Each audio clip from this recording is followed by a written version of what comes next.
মাছের ডিম তো আমরা অনেকভাবেই খেয়ে থাকি, কিন্তু এইভাবে রান্না করলে কিন্তু অনেক বেশি মজা লাগে।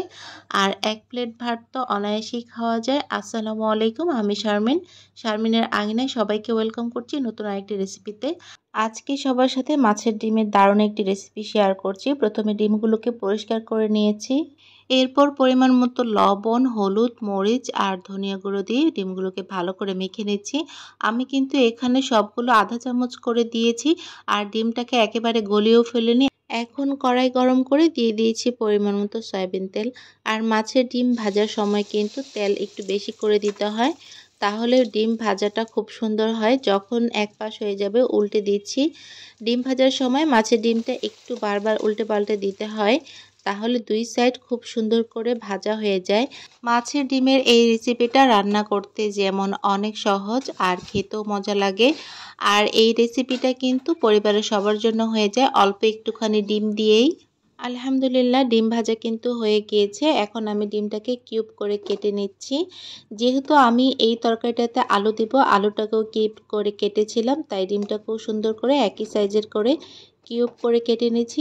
আর এই রেসিপিটা বাচ্চারা কিন্তু অনেক পছন্দ করে। ডিম ভাজা বাচ্চারা এমনিতেও পছন্দ করে, আর সাথে যদি একটু আলু দিয়ে রান্না করা হয় তাহলে তো তারা আরও বেশি পছন্দ করে।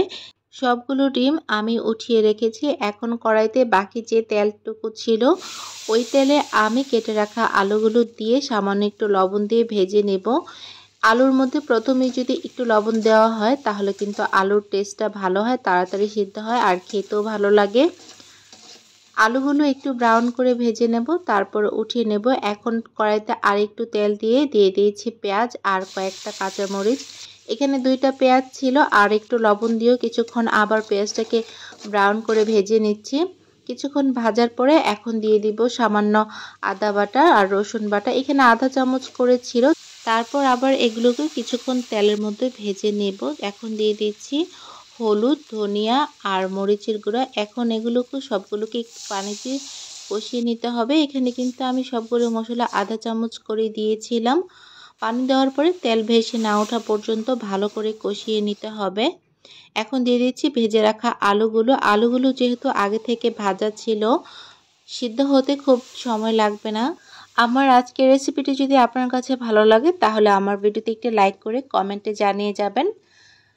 এখন সবগুলোকে সুন্দর করে কষানোর পরে তারপরে দিয়ে দিচ্ছি মাছের ডিমগুলোর সাথে আরও কিছুক্ষণ কিন্তু কষিয়ে নিতে হবে, সেই জন্য আমি আবার একটু পানি দিয়ে দিচ্ছি।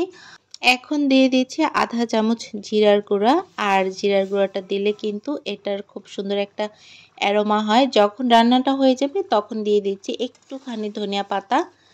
আমার রান্না কিন্তু আলহামদুলিল্লাহ হয়ে গিয়েছে। এখন এটাকে সার্ভ করে নিচ্ছি।